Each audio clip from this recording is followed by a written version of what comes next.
All right, this next project is the fireplace. This one looks a lot more complicated than it really is. A lot of what you're trying to do over here is trying to dig out the measurements that are buried in this kind of complicated drafting. Now, one of the things that makes it a little easier is if you zoom in a little bit, you can see that some of the lines are thicker, and those are the more important lines. Also keep in mind that this is the upper part of the fireplace and this is the lower part of the fireplace. In this video, I'll be explaining to you what all of the measurements are that you're going to be using as you build it. So even if you're not listening, it might be a good idea to keep the video rolling so that you can see the measurement box and what measurements I'm typing in. So we're going to start with this wall that the fireplace is set into, and then we're going to build the fireplace itself.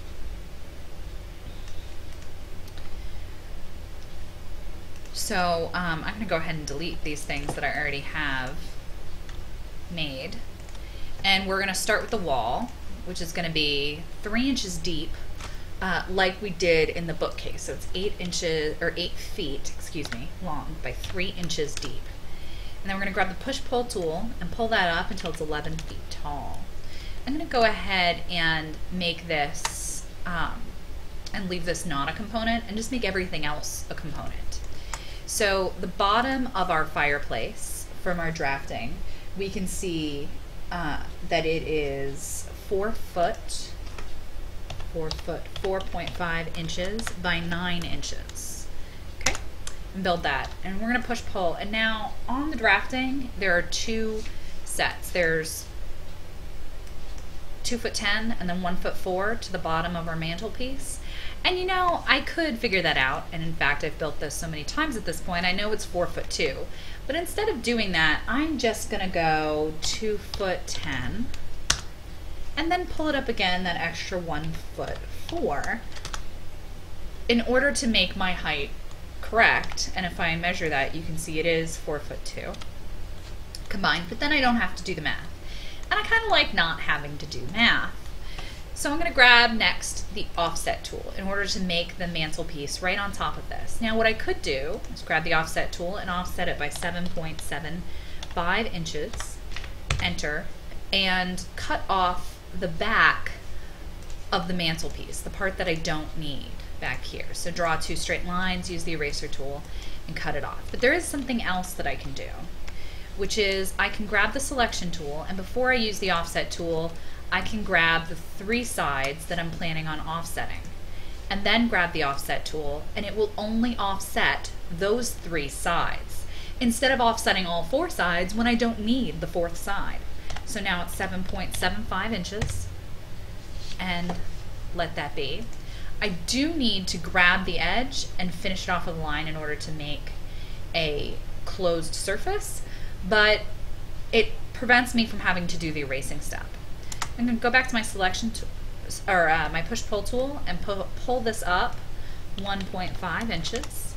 I'm going to pull up that center part and match it. Now I'm going to use the eraser tool to erase those lines I don't need. If I'd done that on the bottom, I actually still needed those lines on the bottom of the mantelpiece for these walls, but I don't need them on the top. Also, the full measurement size for this mantelpiece is 5'8", which it is here, but it's actually 1'7" instead of 1'4 3/4". So I'm going to grab the push-pull tool and just bring this out 2.25 inches, which is going to leave us with a 1'7" mantelpiece. Okay, so as far as below that, we have these 2 little items pushing out and the cutout pushing in.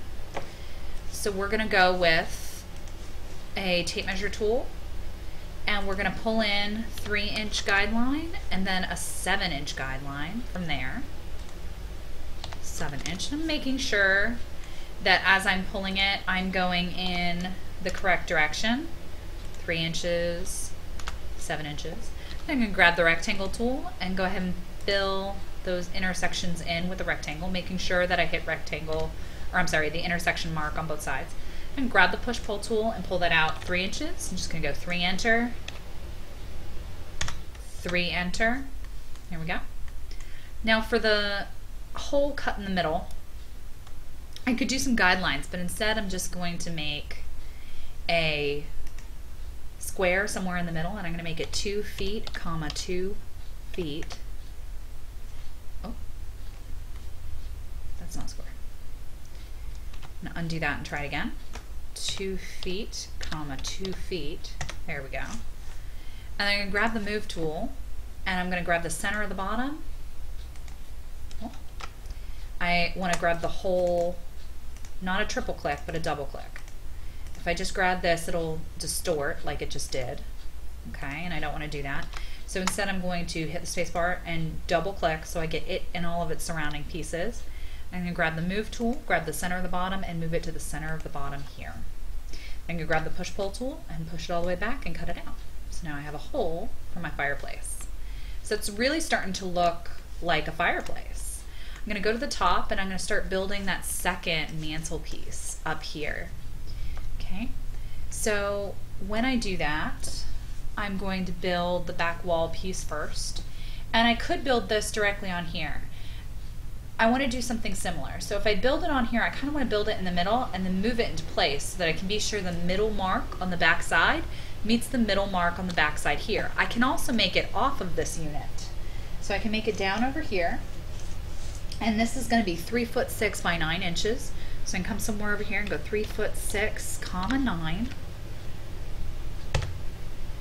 And then grab my selection tool, double click on it, grab my move tool, grab the midpoint on the back and put it on the midpoint here. And I could also do that by building it in the middle of this mantelpiece, but this way I know that it's exactly in the center and I don't have to do a whole bunch of extra measuring. I'm going to grab the push-pull tool and pull that up 5 feet. Yep, 5 feet. Now I'm going to do the offset again, and these guidelines are kind of in my way, so I'm going to go edit, delete guides. And then I'm going to use the selection tool and select 3 sides before I use the offset tool. I'm going to grab the offset tool and pull it out 4 inches. I'm going to type 4 inches, enter. Grab my line tool and complete that. Whoops. Notice I didn't actually complete it that time. I need to make sure that I'm paying attention and clicking from endpoint to endpoint. I'm going to do the same thing I did before, which is pull up by 1 inch and grab the center and match it. Another thing I can do, however, is since I just made that 1 inch with the push-pull tool, remember I can double click to just repeat the same extrusion that I did before. So if I could double click on this, it's going to match because I just extruded that first one. Use the eraser tool and erase that excess amount of stuff. Now I'm going to make the pillars on the front again. Tape measure tool, 3 inches. This time they're 6 inches wide instead of 7. So a 3-inch guide and a 6-inch guide. So I'm just clicking, pulling, 3 enter, 6 enter, 3 enter, 6 enter. I'm going to do the rectangle tool again. Make sure I get the intersection, make sure I get the intersection. I don't know if you noticed, but I had to orbit down a little bit in order to reach it. Pull out 3 inches. So once again, I'm going to hit R for the rectangle tool, hover over the intersection, click intersection to intersection, P for my push-pull tool, grab it and pull it outward. And then I'm going to make sure I type 3 enter, since this is also a very weird perspective in order to try and pull correctly. Now, those are the basics for this fireplace. That's all that's really involved, except for that last little bit on the top, which the easiest way to get that is to put it up against the wall. So I'm going to grab this, all of this, whoops, I'm going to move until I can't see the wall, and I'm going to do my selecting, unselect that person, and make it into a component. I could also, actually that was pretty silly, I could also just triple click this because it's not touching any other geometry. Make it into a component, create. And now what I want to do is I want to grab the center of the bottom of the component. So move, and I should be able to just grab the center of the component, even though there's no line at the bottom. See, it says midpoint in component, and I'm going to take that and put it up against this wall. Nope. Midpoint in component, there we go. So I couldn't because there isn't a line down there.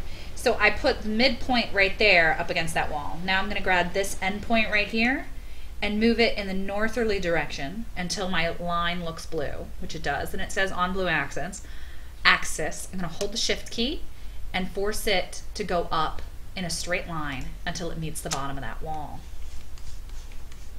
And that makes me sad because, as you can see, I need to cut out more of that wall in order to get it to work.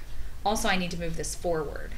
So I want to make sure it's only going on the green axis till it touches the front edge of that wall. And now I've placed it in the right place. I'm going to zoom out, go to the top here, and double click in order to get back into the component. Now I'm going to do the same thing I did when I made this, which is go ahead and make a 3'6" by 9" rectangle. I'm going to hit the space bar for my selection tool and double click on the surface so that I get the whole square. Grab my move tool and grab the midpoint and put it on the midpoint in the back. Grab my push pull tool, and this time I'm not going to measure, I'm just going to line it up with the back of the wall. There we go.